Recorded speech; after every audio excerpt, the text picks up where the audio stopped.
Hi hello నమస్తే welcome to Telugu ప్రభ. నేను మీ journalist Shivajyothi. So ఇప్పుడు రెండు తెలుగు రాష్ట్రాల మధ్య చిరంజీవి చేసిన వ్యాఖ్యలు ఇప్పుడు సంచలనంగా మారాయి. సో మనశంకర వరప్రసాద్ గారు సినిమా సక్సెస్ మీట్ లో భాగంగా చిరంజీవి గారు మాట్లాడుతూ సో ఇక్కడ సినీ ఇండస్ట్రీలో కాస్టింగ్ కౌచ్ అనేదే లేదు, సినీ ఇండస్ట్రీ చాలా అద్దం వంటిది అంటూ కూడా తను వ్యాఖ్యలు చేశారు. దీనిపై ఇప్పుడు కొందరు చిన్మయి గాని, సింగర్ చిన్మయి గాని, సునీత కృష్ణన్ గాని స్పందించారు. వారు స్పందిస్తూ దీన్ని తప్పు పడుతున్నారు. చిరంజీవి చేసిన వ్యాఖ్యలు తప్పు అంటూ కూడా వాళ్ళు చెప్పకుండానే చెప్తున్నారు. సో ఇప్పుడు మనం దీని గురించి సీనియర్ జర్నలిస్ట్ యజ్ఞమూర్తి గారితో మాట్లాడదాం. నమస్తే సార్. నమస్తే అమ్మా. సార్ ఏంటి సార్ అసలు చిరంజీవి గారు చేసిన వ్యాఖ్యలు అసలు నిజంగా కరెక్టే అంటారా?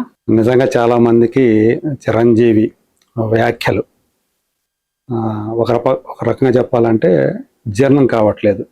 అంటే చిరంజీవి స్థాయి ఉన్న వ్యక్తి, ఒక మెగాస్టార్గా జన నీరాజనాలు అందుకుంటున్న వ్యక్తి, పైగా ప్రస్తుతం తెలుగు సినిమా ఇండస్ట్రీకి పెద్ద దిక్కు చిరంజీవి అని చెప్పేసి చాలామంది వెంటబడుతున్నటువంటి వ్యక్తి ఆయన. మనం చూసాం పద్మశ్రీ అవార్డులు ప్రకటించిన వెంటనే ఈయన ఎవరైతే అవార్డు విజేతలు ఉన్నారో మురళీమోహన్ గారు, అలాగే రాజం ప్రసాద్ గారు, వీళ్ళ ఇంటికి ఆయన స్వయంగా వెళ్ళి వాళ్ళని అభినందనలు తెలియజేసి వచ్చారు. అంటే ఆయనకు అంత వాల్యూ ఉంటుంది, ఒక పెద్ద మనిషి అనేటువంటి గుర్తింపు ఉంది. సో ఆయన ఏదైతే మనశంకర వరప్రసాద్ గారు ఆ సినిమా గ్రాండ్ సక్సెస్ సెలబ్రేషన్ జరిగాయి, అందులో ఆయన మాట్లాడినటువంటి మాటలు ఏవైతే ఉన్నాయో అవి ఆయన అలా మాట్లాడకుండా ఉంటే బాగుండేది అని ఎక్కువ మంది అభిప్రాయపడుతున్నారు. ఎందుకంటే కాస్టింగ్ కౌచ్ అనేది లేదు ఆయనని ఎట్లా చెప్తారు ఆయన? సో ఆయన ఇన్ని సంవత్సరాలుగా ఎప్పుడో 1978 నుంచి ఈ రంగంలో ఇక్కడ ఆయన ఉన్నారు. 78 అంటే ఇంకొక 2 సంవత్సరాలు అయితే 50 సంవత్సరాలు పూర్తి అవుతాయి ఆయన నటుడిగా సినిమా కెరీర్. అటువంటిది ఆయన ఇక్కడ కాస్టింగ్ కౌచ్ లేదు అని చెప్పి కొన్ని ఉదాహరణలు చెప్పారు ఆయన. ఆ ఉదాహరణలు చెప్పిన వాళ్ళు ఎవరెవరు ఉన్నారు? ప్రధానంగా తన కుమార్తె సుస్మిత కొణిదెల, ఆ అమ్మాయి ఈ సినిమాకి వన్ ఆఫ్ ది ప్రొడ్యూసర్గా వ్యవహరించారు. ఇంకొక ప్రొడ్యూసర్ సాహు గారపాటి అని ఆయన. ఆ అమ్మాయికి ఇదే పెద్ద మేజర్ ఫిల్మ్ అని చెప్పాలి, ఒక ఫిలిం ప్రొడ్యూసర్గా. గోల్డ్ బాక్స్ ఎంటర్టైన్మెంట్ అనేటువంటి ఒక బ్యానర్ని ఆమె స్థాపించారు, ప్రొడక్షన్ హౌస్ని. అంతకుముందు వెబ్ సిరీస్ చేశారు, చిన్న చిన్న సినిమాలు, వాటికి ప్రొడ్యూసర్గా వ్యవహరించారు. ఇది మేజర్ ఫిల్మ్. అందుకని ఆమెని ఈ సినిమా సక్సెస్లో భాగం చేయటంలో భాగంగా ఆయన ఇక్కడ కాస్టింగ్ కోచ్ లేదు, అందుకు మా అమ్మాయి ఉదాహరణ. ఇక్కడ కాస్టింగ్ కోచ్ లేదు, సుప్రియ ఉదాహరణ. సుప్రియ అంటే యార్లగడ్డ సుప్రియ, నాగార్జున మేనకోడలు. సో ఆమె మొదట అక్కడ అమ్మాయి ఇక్కడ అబ్బాయి అనేటువంటి సినిమా పవన్ కళ్యాణ్తో హీరోయిన్గా నటించిన ఆమె తర్వాత కాలంలో ప్రొడ్యూసర్ అయ్యారు. అన్నపూర్ణ స్టూడియో అంటే తన మామకు సంబంధించినటువంటి స్టూడియో ఏదైతే ఉందో దానికి ఈమె ప్రొడక్షన్ వ్యవహారాలన్నీ కూడా ఆమె చూసుకుంటూ ఉంటారు. అలాగే డిస్ట్రిబ్యూటర్ కూడా ఆమెను ఒక ఉదాహరణగా చూపారు. అలాగే అశ్విని దత్ కుమార్తెలైనటువంటి స్వప్న దత్, ప్రియాంక దత్ స్వప్న సినిమా అనే బ్యానర్ పెట్టి వాళ్ళు సినిమాలు ప్రొడ్యూస్ చేస్తూ వస్తున్నారు. ఒక మహానటి కానివ్వండి, అలాగే సీతారామం కానివ్వండి, ఇలాంటి సినిమాలన్నీ కూడా వాళ్ళే ప్రొడ్యూస్ చేశారు. సో అలాంటి వాళ్ళని చూపించి వీళ్ళందరూ కూడా ఇవాళ రాణిస్తూ ఉన్నారు అమ్మాయిలు ఇక్కడ ఈ రంగంలో, కాస్టింగ్ కోచ్ ఎక్కడ ఉంది అన్న రీతిలో ఆయన మాట్లాడారు. సో ఆయన ఎవరైతే ఉదాహరణగా చూపారో వాళ్ళెవరూ కూడా బయట నుంచి వచ్చిన వాళ్ళు కాదు, సినిమా రంగంలో ఉన్న కుటుంబాల నుంచి వచ్చిన వాళ్ళు, పైగా పెద్ద పెద్ద కుటుంబాల నుంచి వచ్చిన వాళ్ళు. వాళ్ళకి కాస్టింగ్ కౌచ్ ఎదురవుతుందని చెప్పేసి ఎవరు కూడా ఊహించరు. కానీ బయట నుంచి వచ్చేటువంటి అమ్మాయిలు సినిమా రంగంలో మేము తారలుగా రాణించాలి, ఫ్యామిలీ బ్యాక్గ్రౌండ్ లేకున్న వాళ్ళు కూడా రావాలనుకుంటారు. అదే బయట నుంచి అంటే అదే అర్థం. ఇక్కడ ఫిల్మీ బ్యాక్గ్రౌండ్ అనేది లేకుండా బయట నుంచి వచ్చేవాళ్ళు ఎవరైతే ఉన్నారో వాళ్ళు ఖచ్చితంగా ఇవన్నీ కూడా, అంటే కమిట్మెంట్ అనేటువంటి ఒక వర్డ్ ఏదైతే ఉందో అది సినిమా ఇండస్ట్రీలో చాలా పాపులర్. బయట కమిట్మెంట్ అనే మాటకు ఉండే అర్థం వేరు, సినిమా ఇండస్ట్రీలో ఆ మాటకు అర్థం వేరు. బయట అంటే మామూలుగా మనకు అందరూ తెలుసు, ఒక నిబద్ధత. కమిట్మెంట్ అంటే నిబద్ధతతో ఏదైనా నువ్వు ఒప్పుకున్నావంటే అది కమిట్మెంట్తో చెయ్యాలి, పూర్తి చేయాలని చెప్తారు. అంటే ఆ నిబద్ధతతో పూర్తి చేయాలి దాన్ని. అంతేగాని వేగ్గా ఉండకూడదని. అది మామూలుగా సాధారణంగా ఎవరైనా సరే చదువుకున్న వాళ్ళకి కమిట్మెంట్ అంటే తెలిసిన అర్థం అదే. కానీ ఇండస్ట్రీలో కమిట్మెంట్ అంటే అర్థం అది కాదు. సో నేను మీకు అవకాశం ఇస్తాను, ఆఫర్ ఇస్తాను సినిమాలో, మరి నాకేమి ఇస్తావు అని చెప్పేసి అడిగేవాళ్ళు చాలామంది ఉన్నారు ఇక్కడ. తమకి ఎదురైనటువంటి ఈ తరహా అనుభవాల్ని, ఈ కమిట్మెంట్ అనుభవాల్ని ఇప్పటికే చాలామంది తారలు షేర్ చేసుకున్నారు. ఒక్కోసారి అర్ధరాత్రుళ్ళు నైట్ షూట్లో ఉన్నప్పుడు మేము మా రూమ్లో ఉంటే వచ్చి తలుపులు కొట్టేవాళ్ళు అని చెప్పిన వాళ్ళు ఉన్నారు. అలాగే కొంతమంది ఒకరిద్దరు అయితే ఆ పనికి ఒప్పుకున్నామని చెప్పి ఓపెన్గా చెప్పిన వాళ్ళు ఉన్నారు. అలాంటి అంటే సెక్సువల్ హెరాస్మెంట్లు జరుగుతాయి. అలాగే అంటే ఈ లైంగిక వేధింపులు ఏవైతే ఉన్నాయో అది వేధింపుల రూపంలో కూడా ఉండకపోవచ్చు. అడ్వాంటేజ్ తీసుకునే వాళ్ళు మాత్రం ఖచ్చితంగా ఉండారు అని చెప్పేసి ఇప్పుడే కాదు చాలా కాలం నుంచి ఉంది అది. కానీ బయటపడి చెప్పుకోలేక లోపల నలిగిపోయే వాళ్ళు ఎక్కువ. తర్వాత చాలా సంవత్సరాల తర్వాత మేము ఈ బాధపడ్డాము, అప్పట్లో వచ్చిన కొత్తలో మమ్మల్ని ఈ రకంగా వేధించారని చెప్పుకుంటే, మరి అప్పుడే ఆ విషయం చెప్పకుండా ఇప్పుడెందుకు చెబుతున్నావు, దానికి ఆధారం ఏంటి అని చెప్పేసి చాలామంది విమర్శిస్తూ ఉంటారు. ఇలా తమకు ఎదురైన అనుభవాలను వాళ్ళు ఓపెన్గా చెప్తున్నప్పుడు కూడా మనం వాటిని నమ్మకుండా అప్పుడు చెప్పలేదు ఇప్పుడు ఎందుకు చెప్తున్నావు అంటే అది అర్థం లేనటువంటి విషయం. దానికి ఎవరైనా సరే సాక్ష్యాలు తేవాలంటే ఎలా తీసుకురాగలుగుతారు? తీసుకురాలేరు కదా.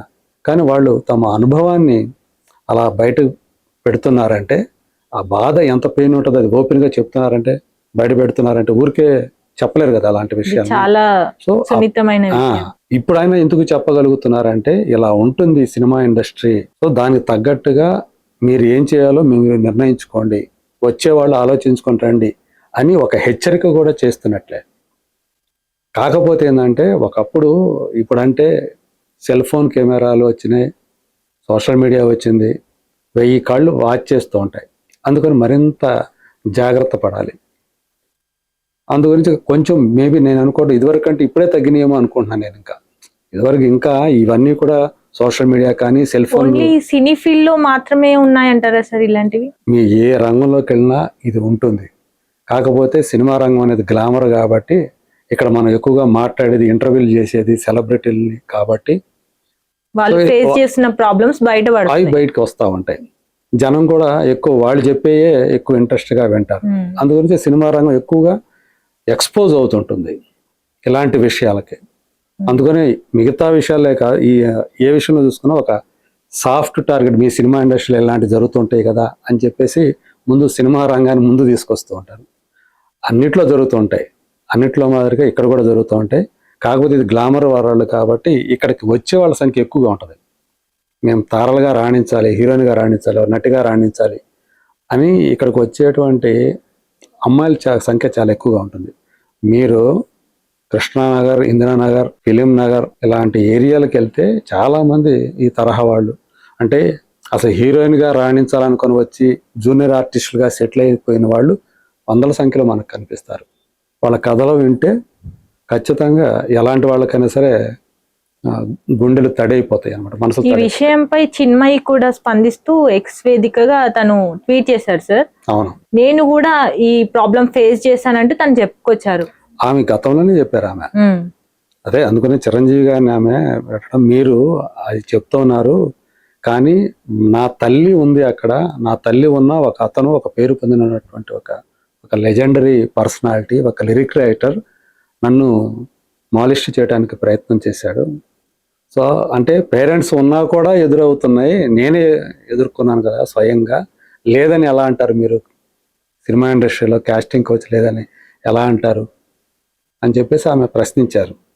ఆమె ఇదే కాదు, ఇంకొక సింగర్ కూడా ఆమె పట్ల మిస్బిహేవ్ చేశాడు.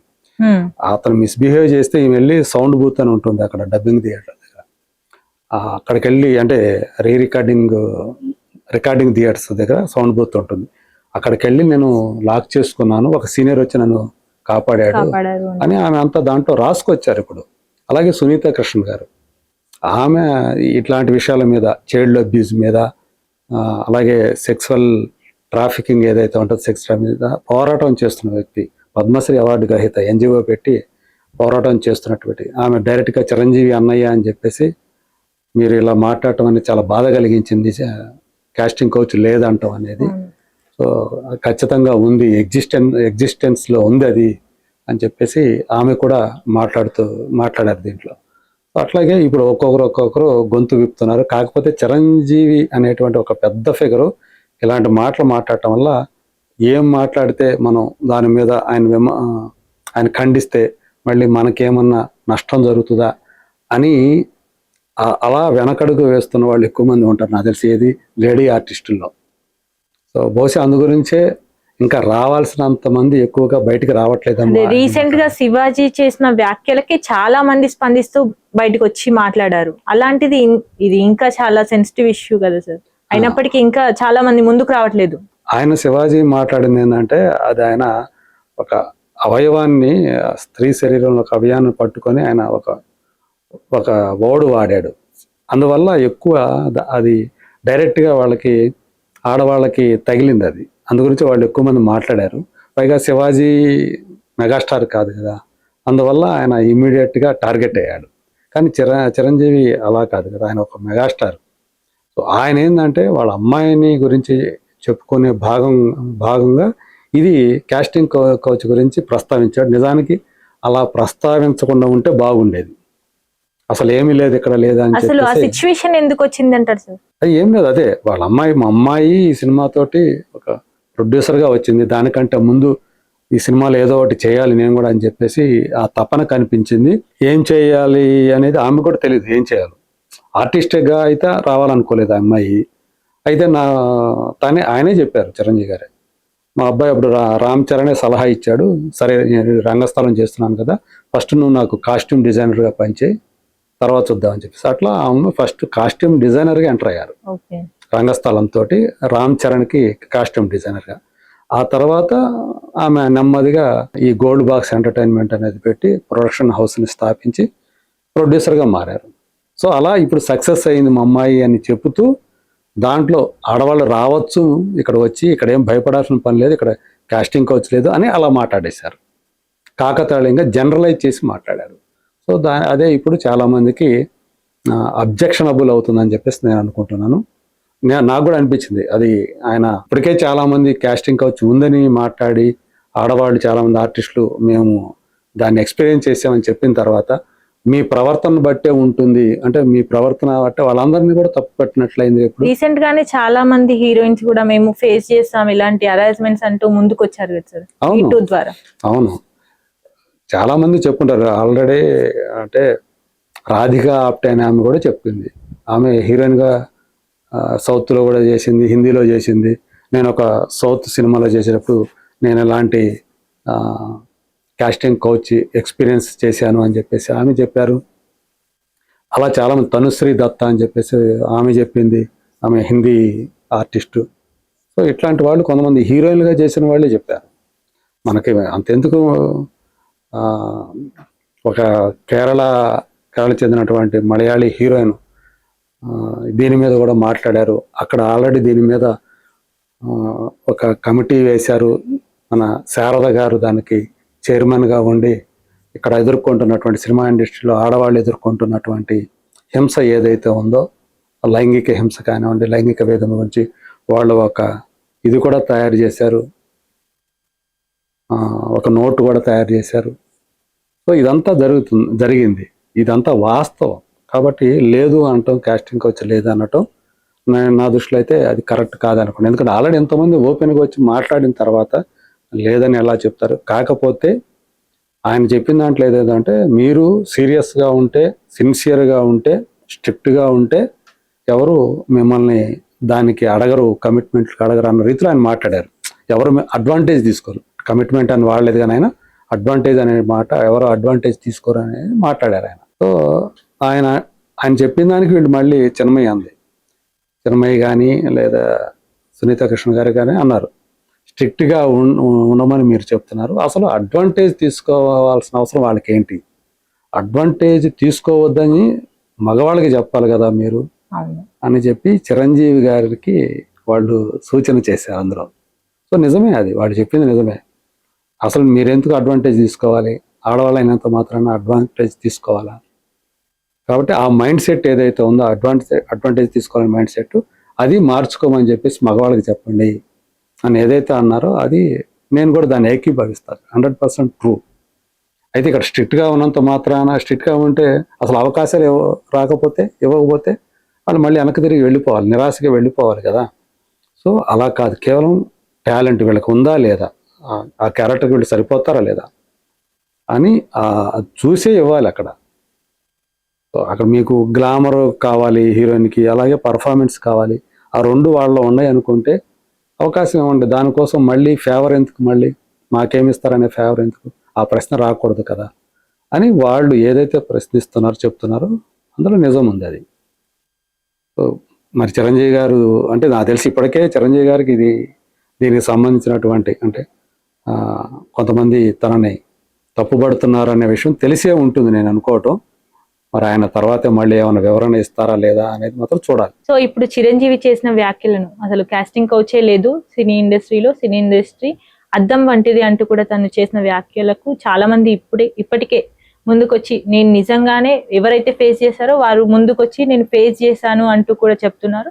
సో ఇప్పటికైనా చిరంజీవి ముందుకొచ్చి ఆ వ్యాఖ్యని వెనక్కి తీసుకుంటారా లేదా ఏం చేస్తారో చూడాలి. ఈ విషయంపై చిరంజీవి గారు ప్రశ్నించడమే కాకుండా ఎవరైతే కాస్టింగ్ కౌచ్ కి పాల్పడుతున్నారో వాళ్ళని ప్రశ్నించడమే కాకుండా అమ్మాయిలను బ్లేమ్ చేస్తున్నారంటూ కూడా సునీతా కృష్ణన్ గారు రాసుకొచ్చారు. మరి చూడాలి అసలు దీనిపై చిరంజీవి గారు స్పందిస్తారా, ఎటువంటి స్పందన ఉంటుందో చూద్దాం. మరిన్ని ఇంకా ఇలాంటి అప్డేట్స్ కోసం చూస్తూనే ఉండండి తెలుగు ప్రభ.